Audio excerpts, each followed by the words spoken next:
11:05 de la mañana, seguimos acá en el aire de Radio Trinchera, arrancando la segunda hora de Doblan las Campanas. Y como es jueves y como ustedes ya saben, nos vamos a comunicar, que ya estamos en comunicación. Clara Razu, que como siempre nos trae una pregunta, nos trae una incógnita para ser charlada durante los siguientes minutos, que es en este caso, ¿la reforma laboral, Clara, contribuye a la disminución del desempleo? No. No. Listo. Bueno, gracias Clara por la comunicación. Buen día. Buen día. Buen día. Espero que hayan pasado un día del trabajador y la trabajadora agradable, o por lo menos no muy negativo. Y les aviso que no. No. Feliz día, y Clara, de hecho, también. Además, como diría Cristina, empíricamente es no. Porque ustedes son muy jóvenes, pero en los 90 se aplicó una reforma laboral y el desempleo terminó en un 20%. Entonces, pero ¿por qué no es así? Sí, claro. ¿Por qué? Sí, escucho. No, porque para traer un poco lo que decía de los 90, la disminución el aumento del desempleo fue espaciado en el tiempo. Hoy tal vez porque lo hablamos y para mí es clave de este gobierno, cómo acelera y pareciera que el incremento va a ser más, no tan prolongado, porque el menemismo duró 10 años. Bueno, ¿por qué? Porque si vamos a la teoría económica, el trabajo, o sea, la fuerza de trabajo, junto con el capital y los recursos naturales, son factores de la producción, como ayer señalaba, como en el Congreso señalaba Vanessa Siley, son factores de la producción. La demanda de esos factores productivos depende de la demanda de bienes que contribuyen a producir. ¿Para qué voy a demandar fuerza de trabajo si esa fuerza de trabajo no la necesito porque no vendo los productos o los servicios que yo produzco? Un empresario contrata más factores productivos, más trabajadores, o invierte en capital, o compra más bienes de capital, más edificios, en la medida en que lo que produzca con esos factores le genere un ingreso extra. Para eso los tiene que vender. Si no vende, ¿para qué va a contratar trabajadores? Claro. Por más que sean baratos. Eso se lo llama, con los economistas, por lo menos los economistas que nos recibimos en la universidad pública y que somos heterodoxos. Porque Sturzenegger, por ejemplo, es de la universidad derivada. La universidad pública tiene... ¿Cómo? No, por ejemplo, Sturzenegger es de la universidad Tiene pública. economistas de todos los colores la universidad pública. Bueno, pero estamos los que aprendimos y los que no. Bien. O sea, es una división, una línea. Es una división. Sí. Y los que aprendimos a pesar de haber estudiado durante la dictadura. ¿Qué quiero decir cuando hablo de demanda derivada? La demanda de factores productivos se deriva de la demanda agregada de bienes y servicios. No lo digo yo, lo dicen los economistas neoclásicos, ni siquiera los keynesianos. O sea, yo voy a tener que demandar más factores productivos si produzco más. Por eso no depende directamente del precio. El salario puede ser muy bajo, pero si no hay demanda de los bienes que esos trabajadores cobrando salarios bajos ayudan a producir, esos trabajadores, por más salarios bajos que tengan, no van a encontrar empleo. Para generar empleo hay que incentivar la producción. Exactamente. Después podemos debatir cómo incentivamos la producción. Sí. Si es primero la inversión o primero el consumo. Yo diría que los empresarios producen si lo que producen se vende, o sea, se consume. Las pruebas están a la vista. Vos hoy decías justamente que todo es más rápido, porque la actividad económica cayó rápidamente. Claro. Y cayó rápidamente porque las personas no tienen ingresos suficientes para consumir. Y ahí también está que el espejo de que, o la consecuencia de que la inflación esté bajando porque la gente no consume. Exactamente, ahí está la otra cuestión. El presidente justamente dijo que la inflación está bajando. La inflación está bajando porque lo que cae es la actividad económica.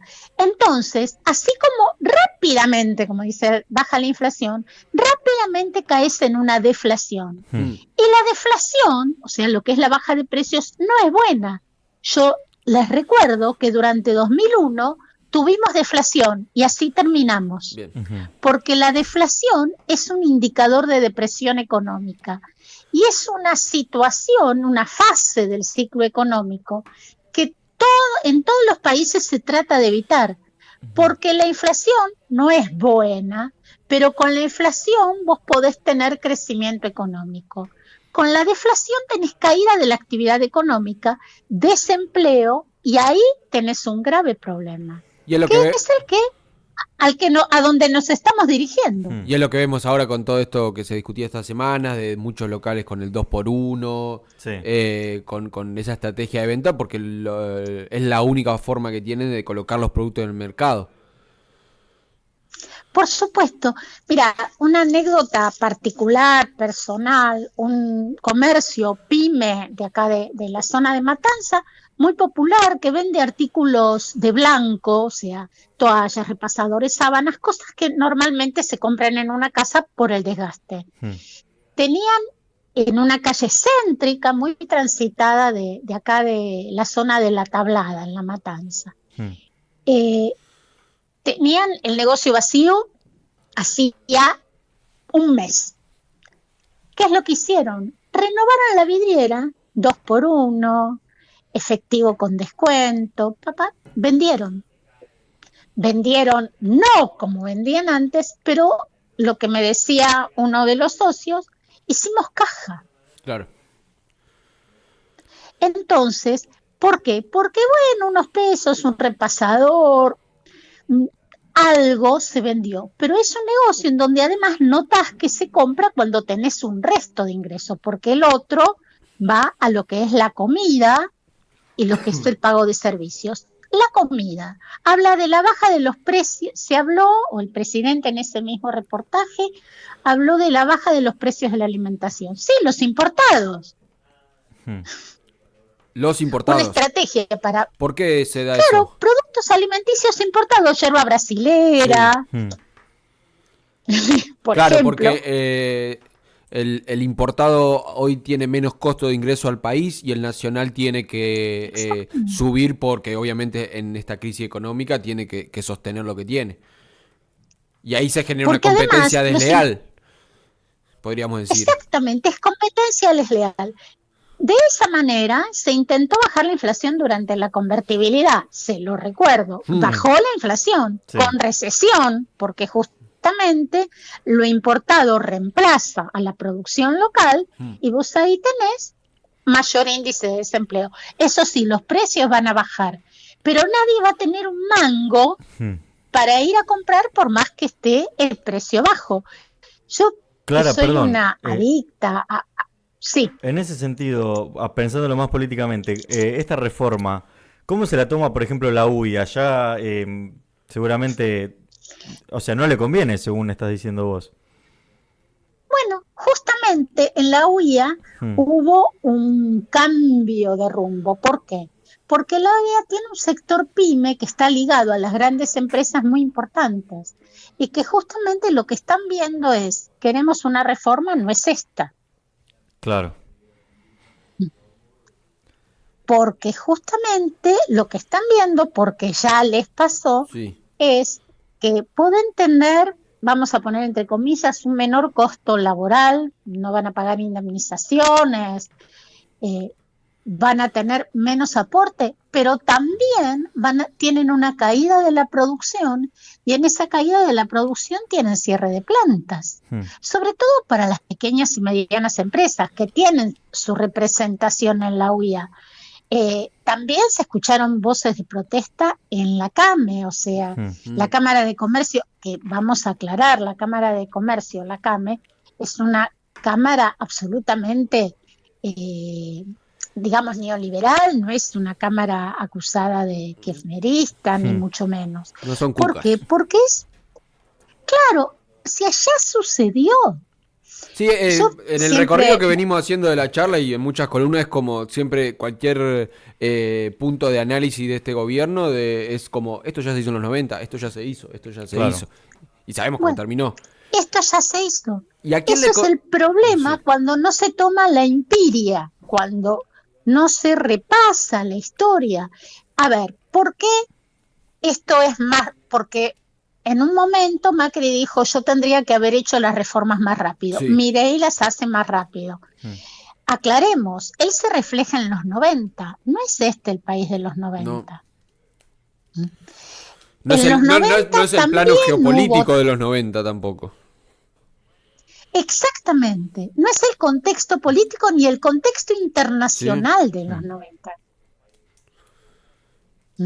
Yo con lo que venías diciendo, Clara, me pregunto, porque hablabas de la UIA, de la CAME, ¿a qué sector, tanto empresario nacional empresario nacional o de industria nacional, le conviene esto? ¿Hay un sector que le convenga esto o podríamos decir, hay un discurso unificado de que esto va a avanzar a destruir lo nacional? Después, externos, como venimos diciendo, que les facilitan el comercio acá destruyendo lo nacional, hay, y sabemos que también impulsan esto, pero nacional, ¿a alguien le conviene?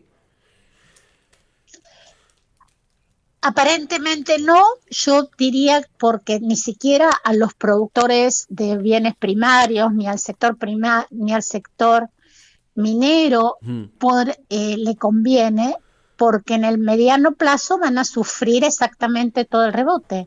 En realidad, ¿a quién beneficia? Yo diría que beneficia, por ejemplo, a los sectores multinacionales, a los que tienen subsidiarias en el exterior, entonces van a tener un libre ingreso, totalmente libre, además de verse beneficiados con el blanqueo. ¿A quiénes los beneficia? A los capitales que van a blanquear. Porque ese es otro capítulo. Tenemos la reforma laboral y las grandes inversiones, que es el blanqueo. ¿A quiénes beneficia? Vamos a transformar el país en un gran casino, con muchos capitales. Eso sí, no me preguntes de dónde van a venir, ¿por qué? ¿Por qué? Me tendría que remitir a las definiciones de Rodolfo Tailade.